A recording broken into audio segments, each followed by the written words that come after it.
एक मुलाकात ऐसी शख्सियतों के साथ जिन्होंने दिया है अपने जीवन को एक नया मुकाम। रूबरू कराएंगे ऐसी कुछ हस्तियों के साथ एक खास शख्सियत के साथ मुलाकात। जयदेव पटेल के साथ नंबर 1 इंडिया। नमस्कार व्यूअर्स, मैं जयदेव पटेल और आप देख रहे हैं नंबर 1 इंडिया न्यूज। आपका एक बार फिर स्वागत है एक खास शख्सियत के साथ मुलाकात प्रोग्राम में। आज हम बात करेंगे लोकसभा चुनाव 2024 की तारीखों का ऐलान हो चुका है। ऐसे में तमाम जो सर्वे आ रहे हैं ये किस ओर इशारा कर रहे हैं, और इसी के साथ साथ जो नए लोग पार्टी में आ रहे हैं और पुराने लोग पार्टी छोड़कर जा रहे हैं, तो किसके लिए कितना फायदेमंद साबित होगा, यानी दामोदर बात करने के लिए हमारे साथ खास मेहमान है चुनाव विशेषज्ञ अजय शुक्ला। अजय शुक्ला जी का बहुत स्वागत आज हमारे प्रोग्राम में। जी अजय शुक्ला जी, आपसे हमारा पहला सवाल है कि चुनाव तारीखों के ऐलान के बाद तमाम जो सर्वे एजेंसी सर्वे कर रही है ये किस ओर इशारा कर रही है, ऐसा आपको लगता है? देखिए, जितने भी सर्वे आए हैं अभी तक वो सारे सर्वे एक ही तरफ इशारा कर रहे हैं कि वो एनडीए की गवर्नमेंट बन रही है। और इसका कंक्रीट रीजन भी है कि वो इसके अगेंस्ट में जो एनडीए के अगेंस्ट में इंडिया गठबंधन बनी थी उसमें नीतीश कुमार जो है वो उस पर पहल कर रहे थे, सबसे अग्रणी थे, और वो फिर पार्टी छोड़कर फिर एनडीए में शामिल हो गए पुनः। जबकि दूसरे जो सबसे बड़े एलआई थे ममता बनर्जी, उन्होंने वेस्ट बंगाल में 42 की 42 सीटों पर जो है अपने उम्मीदवारों की घोषणा कर दी। तो उससे जो है कहीं ना कहीं जो इंडिया गठबंधन का नैरेटिव था वो कमजोर पड़ा है। और दूसरी एक चीज है कि जो अभी तक की केंद्र सरकार है, ज्यादातर जो केंद्र की जो सेंट्रल इलेक्शंस होते हैं, जो जनरल इलेक्शन होते हैं, उसमें सबसे बड़ा आइडियोलॉजी पे इलेक्शन होता है। रीजनल चीजों से ज्यादा राष्ट्रीय स्तर पे इलेक्शंस जाते हैं।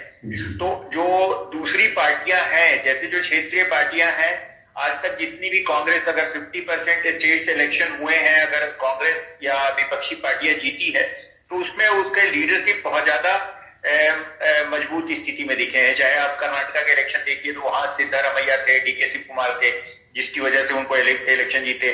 आप अगर हिमाचल प्रदेश की बात करते हैं तो वहां पे 3-4 लीडर्स थे, अभी जो चीफ मिनिस्टर है वो, और 3-4 लीडर्स और थे, जिसके सारे के कंबाइंड लीडरशिप में चुनाव लड़ा गया और जीता गया। सेंट्रल लीडरशिप का बहुत ज्यादा वहां पे कुछ था नहीं से। तो सबसे बड़ी चीज है कि अगर इंडिया गठबंधन बनी तो उसमें जो रीजनल फोर्सेस हैं वो मजबूती से अगर जगह देते और सेंट्रल को, और एक नैरेटिव सेट होता कि कुछ अल्टरनेटिव कर रहे हैं, तो कुछ अभी तो लग रहा है कि डिरेल हो रहा है ये इंडिया गठबंधन के जो अलायंस है वगैरह। तो इस तरह के संकेत हैं। आगे चुनाव है, चुनाव संभावनाओं का खेल होता है, तो इसमें कुछ भी हो सकता है। लेकिन अभी करंट में अगर आज के डेट में आप मुझसे पूछ रहे हैं तो मैं भी व्यक्तिगत रूप से ये मानता हूं कि एनडीए आगे है और बहुत आगे है। जी अजय शुक्ला जी, इस बार चुनाव से ठीक पहले हम देख रहे हैं कि तमाम एनडीए गठबंधन के लोग हो या एनडीए गठबंधन के लोग हो, पुराने लोग पार्टियां छोड़ जा रहे हैं, तो वही नए लोग हैं जो पार्टी में शामिल भी हो रहे हैं। तो इससे किसको कितना फायदा होगा, ऐसा आपको लगता है? देखिए, ये एक चुनाव जो है वो मुख्य रूप से भारत में जो है वो लड़ा जाता है। स्टेट लीडरशिप, सेंट्रल लीडरशिप जो होते हैं वो एक महत्वपूर्ण होता है।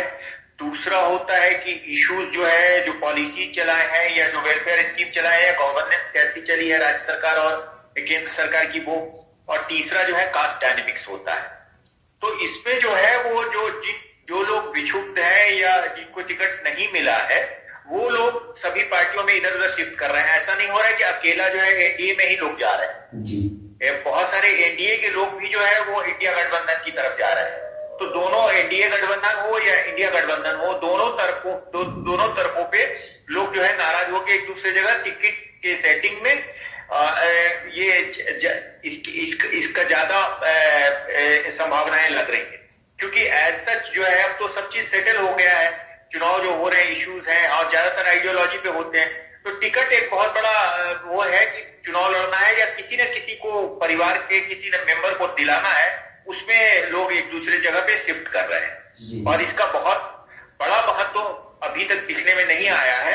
तो इस इलेक्शन में अगर करंट इलेक्शन की बात करें, जो इलेक्शन अभी 2024 का है, उसमें ये शिफ्टिंग का बहुत ज्यादा महत्व नहीं है, क्योंकि यहाँ पे ऑलरेडी एनडीए जो है बहुत आगे चल रही है। तो अगर कहीं पे इक्का दुक्का शिफ्टिंग भी हो रहा है तो उसका बहुत बड़ा महत्व रह नहीं जाता है। जी अजीत शुक्ला जी, आपसे मेरा एक आखिरी सवाल है, और ये सवाल इसलिए भी आम हो जाता है क्योंकि सीट चोरी का जो फॉर्मूला है वो एनडीए गठबंधन हो या फिर आईएनडीए गठबंधन हो, दोनों के लिए महत्वपूर्ण है। ऐसे में अगर सीट शेयरिंग फॉर्मूला गलत साबित होता है या फिर गलत तरीके से होता है, क्योंकि जैसे हमने देखा कि अगर हम एनडीए गठबंधन की बात करते हैं तो पारस जो है प्रशांत कुमार पारस वो पार्टी छोड़कर चले गए हैं। ऐसे में अगर आईएनडीए गठबंधन की बात करें तो कई लोग उसमें भी छोड़ के इधर उधर जा रहे हैं। तो सीट शेयरिंग फॉर्मूला गलत साबित होने से ज्यादा नुकसान किसको होगा, ऐसा आपको लगता है? देखिए, गठबंधन के अगर दृष्टिकोण से बोले तो गठबंधन के दृष्टिकोण से दो स्टेट्स जो है वो वहां पे मामला फंसा हुआ है। एक है महाराष्ट्र और दूसरा है बिहार। बिहार में जो है बिहार और महाराष्ट्र दोनों पहले भी जो यहाँ पे जो है बहुत बड़ा गठबंधन हो गया है। गठबंधन अगर एक या दो पार्टी या तीन पार्टी होती है तो वो सफल होता है, लेकिन अगर ज्यादा बहुत सारे पार्टी हो जाते हैं तो उनको एडजस्ट करना बड़ा मुश्किल हो जाता है। अगर बिहार की बात करें तो वहां वीआईपी जो है उसको कोई भी सीट अभी तक नहीं दिया गया है, उसका एडजस्टमेंट नहीं हुआ है। हम का बहुत बड़ा जनाधार नहीं है लेकिन उसको एक सीट दिया गया है। जबकि जो है वो आरएलएसपी जो कुशवाहा की पार्टी है वहां पे जो है कुशवाहा वोट बैंक बनाने की बात चल रही है। वहां पे जो है डिप्टी चीफ मिनिस्टर कुशवाहा को बनाया गया है बिहार में। फिर भी जो है उपेंद्र कुशवाहा को जो है वो आंशिक रूप से शायद नाराजगी अब मेंटेन कर ली गई है। उनको 2 सीट मांग रहे थे, वो 1 सीट दिया गया है। जबकि वहां पे पारस जो है पशुपति पारस और चिराग पासवान, इन दोनों के बीच में बहुत बड़ा एक टसल था, और वो टसल जो है वो लगभग जो है वो टसल अब उसको विराम दे दिया गया है, क्योंकि पशुपति जी को कुछ नहीं दिया गया है और चिराग पासवान को जो है वो 5 सीटें दे दी गई है। अब ये देखना हो, क्योंकि ये लोग जो है वो पिछला जो इलेक्शन 2019 का लड़े थे वो एक साथ लड़े थे, सभी लोग मिलके, उनके जितने भी दोनों गुट थे। अब रामविलास जी भी नहीं है इस इलेक्शन में, और इस बार देखना पड़ेगा अग्नि परीक्षा दोनों गुटों की होगी। अब पारस जी क्या करते हैं, वो एनडीए में रहते हैं या निर्दलीय लड़ते हैं, क्योंकि वहां पर लगभग जो है वो जो दलित वोट है, दलित का लगभग 16% के आसपास था। अभी जो जनगणना हुआ है उसमें 19% के आसपास हो गया है। तो वो देखना पड़ेगा कि वो दलित का जो उनका चंक है, जो उनसे जुड़ा हुआ जो पासी और जो दुसाध वर्ग के जो है मतदाता, जो कि वो उनके मतलब कोर वोटर हैं, वो वोटर का स्प्लिट होता है, वो एक साथ एनडीए में जाता है। आमतौर पर जो है रामविलास जी के साथ हमेशा एकजुट रहा है वो वोटर जो है, वो उनका वोट बैंक रहा है, उनका कोर वोट रहा है लगभग 6-7% के आसपास। तो वो देखना बहुत महत्वपूर्ण होगा कि उसमें क्या होता है, क्योंकि ग्राउंड पर जो है पशुपति पारस ही पूरा इलेक्शन का प्रबंधन करते थे। जब रामविलास पासवान जी जब शुरू से ही चुनाव लड़ रहे हैं, 1977 से पहले से चुनाव लड़ रहे हैं विधानसभा का और लोकसभा का, तो उसमें पशुपति पारस की महत्वपूर्ण भूमिका होती थी। वो राज्य स्तर पर मैनेजमेंट प्रबंधन वगैरह देखते थे, और केंद्र में जो है रामविलास जी राजनीति करते थे। तो उसको बहुत गौर से देखना होगा कि उसका किस तरह का स्प्लिट होता है। क्या कार्यकर्ताओं में बड़ा स्प्लिट है, क्योंकि बहुत सारे कार्यकर्ता आज भी 50% कार्यकर्ता पशुपति जी के साथ, पशुपति पारस जी के साथ है। तो अब पारस जी जो है वो उसको अब आगे ले जाते हैं, या वो पूरा जो है वो चिराग पासवान को अपना वारिस मान के और चिराग पासवान के साथ जाता है। ये तो महत्वपूर्ण होगा देखना वहां पे आगे माइक्रो। जहां तक महाराष्ट्र की बात है, तो महाराष्ट्र में जो है वो एक प्रकाश अंबेडकर है जिनकी बात चर्चा चल रही है, वो फंसा हुआ है इंडिया और एनडीए गठबंधन में, प्रकाश अंबेडकर की बात। दूसरा एक नया जो है राज ठाकरे एमएनएस के जो है वो आए हैं। तो अब उसको भी बहुत गौर से देखना पड़ेगा कि प्रकाश अंबेडकर पिछली बार जब प्रचंड लहर चल रहा था राष्ट्रवाद का, उसमें जो है लगभग 1 सीट जो है एआईएमआईएम जीती थी वहां लोकसभा के चुनाव में आश्चर्यजनक तरीके से, जिसमें प्रकाश अंबेडकर और एआईएमआईएम का गठबंधन था, और लगभग जो है 7 से 9 सीटों पर जो है वो इतना वोट काटे थे जो मूल रूप से जो है उसको माना जा रहा था कि यूपीए का वोट बैंक है। लेकिन प्रकाश अंबेडकर अगर अकेले लड़ते हैं तो फिर नुकसान होगा इंडिया गठबंधन को। अभी जो वहां पे बेसिकली जो है वो बीजेपी का जो गठबंधन है उसमें भी खलबली है, और जो महायुति है बीजेपी का जो गठबंधन है उसमें भी बहुत ज्यादा इंटरनल रिफ्ट है। और दूसरी तरफ जो है वहां पे जो महाविकास अघाड़ी है, जिसको इंडिया गठबंधन बोल रहे हैं, उसमें भी बहुत ज्यादा जो है वो परेशानी है अंदर में सीटों को लेकर, क्योंकि जब बड़ा अलायंस आप करते हैं तो उसमें परेशानी होती है सीट शेयर को लेकर।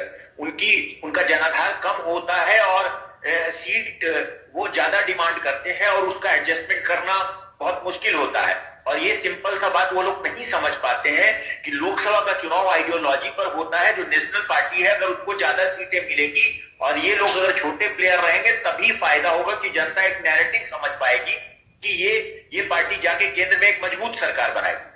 तो पहले से ही ये इस तरह के रिफ्ट दोनों जगहों पे हो रहे हैं, तो थोड़ा ये आगे भी चुनाव में देखना पड़ेगा कि ये दोनों में ज्यादा रिफ्ट किसमें होता है। इंडिया गठबंधन में ज्यादा रिफ्ट होता है। 3 स्टेट्स हैं ऐसे जो बहुत गौर से देखने वाली होगी। एक हरियाणा होगा, दूसरा बिहार और तीसरा जो है महाराष्ट्र, जहां पर कि गठबंधन को लेकर जो है ना बहुत ज्यादा दिक्कत है। यहाँ हरियाणा में भी जिनके साथ गठबंधन था उसको हटा दिया गया है। चौटाला साहब के जो 2 अलग अलग पार्टी है, जेजेपी है और दूसरा आईएनएलडी है, तो उसमें से जो एक फैक्शन था उसके साथ बनाया था, वहां पे चेंज किया। तो इन सब जगहों पे गठबंधन में रिफ्ट है, तो गौर से देखना पड़ेगा कि आगे क्या होता है, इनके वोट कहाँ शिफ्ट करते हैं। जी, अजीत शुक्ला जी, आपने हमारे समय निकाला, उसके लिए आपका बहुत बहुत धन्यवाद।